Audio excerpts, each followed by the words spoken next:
Imagine a future in which you are either too busy, distracted, or tired to do what needs to be done. There will only be two types of people: those who let their attention and lives controlled by others. The other is indistractable. They have mastered self-control and refuse to be manipulated by time-wasting diversions. Hi, I'm Joel, a teacher working in Singapore. I make videos on productivity, personal development, and lifestyle hacks. In one of my previous videos, I talk about building up my reading habit and my tactics to stick to this habit. I will link the video in the description below. Yup, as part of being accountable to my reading habits, I mentioned I want to do a book review in this channel. So here I am sharing with you a book that I've learned and applied. This book is called Indistractable by Nir Eyal. I'll put the link in the description below. In this book, Nir Eyal explores the question of how and why we are all so easily distracted by the world around us. He shared a story that he was once spending time with his daughter one day, and his daughter asked him, "Dad, what would your superpower be?" But Nir was busy attending to his phone and dismissed his daughter and said, "Just a second, I need to respond to this one thing." After a while, when he finally looked up from his phone, the daughter was gone. Later on, when he asked his daughter what her superpower would be, guess what's the reply? "I want to be able to talk to animals." When he asked his daughter why does she want this superpower, she said, "I want to be able to talk to animals so that there's someone to talk to when mommy and daddy are busy with their computer." So Nir decided it's time to change. This story resonated with me because I'm like him as well. I recall there were times when my kids were calling me and I was distracted by the phone, iPad or laptop.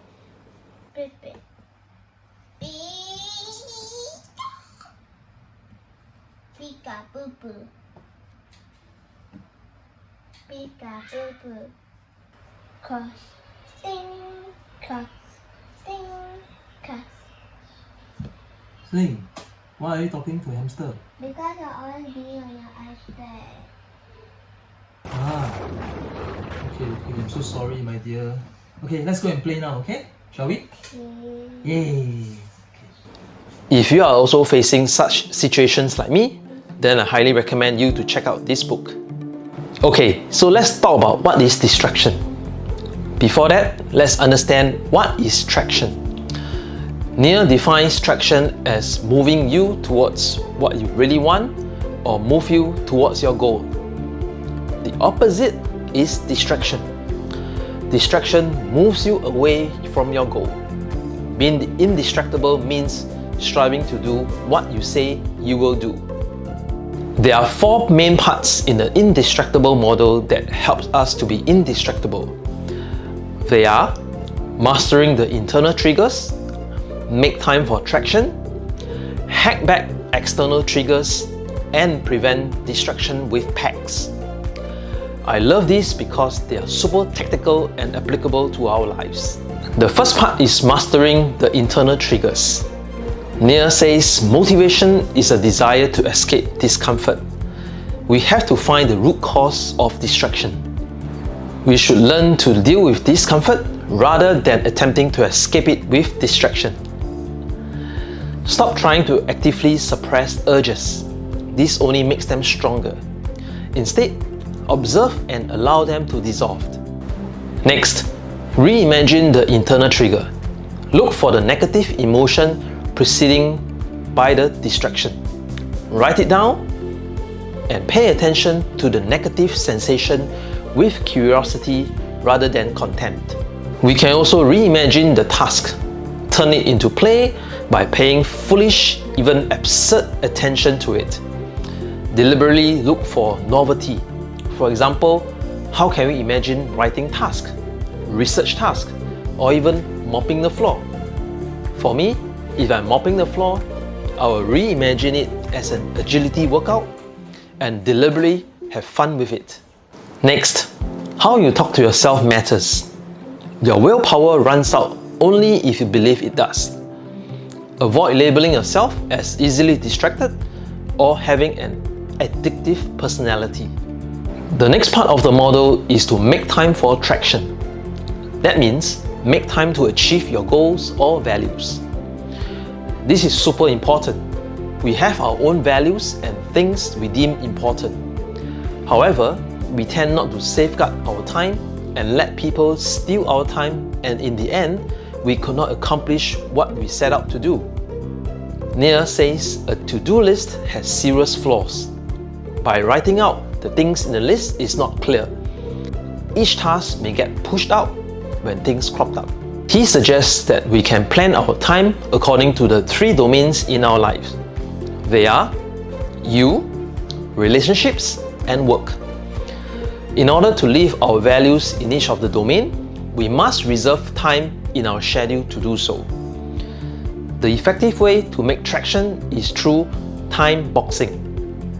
Psychologists call this setting and implementation intention, which is a fancy way of saying what you're going to do and when you are going to do it.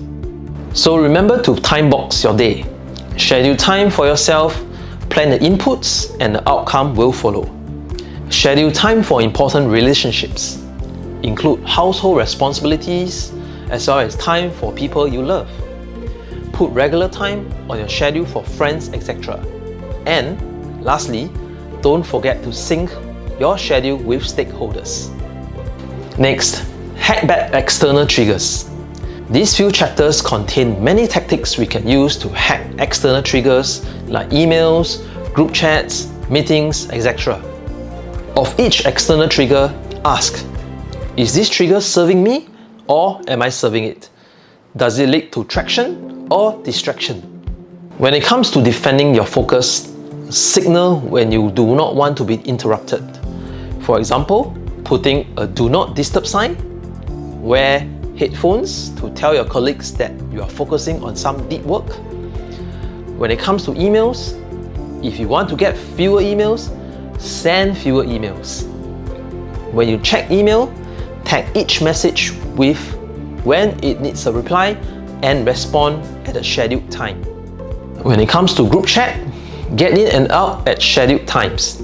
Only involve who is necessary and don't use it to think out loud. As for meetings, make it harder to call meetings. No agenda, no meeting. Meetings are for consensus building rather than problem solving. Leave devices outside the conference room except for one laptop. Next, use distracting apps on your desktop rather than your phone. Organize apps and manage notifications. You can turn on Do Not Disturb. There are many other useful tactics mentioned in the book, so I highly recommend that you check it out. The 4th part of the Indistractable model is to prevent distraction with pacts. I love this. Nir talks about the idea of pre-commitments, and they are powerful because they can cement our intentions when we are clear-headed. And this makes us less likely to act against our best interests later. He also said that the most effective time to introduce a pre-commitment is after we have addressed the first 3 aspects of the Indistractable model. There are 3 pre-commitments that we can use to keep ourselves on track. They are effort pack, price pack, and identity pack. The use of effort packs is to make unwanted behaviors more difficult. For example, I use this app called Forest to keep myself focused for a set amount of time. Each time I press the plant button, I'm growing a virtual tree. If I use the phone and interrupt the growth, the virtual tree will die.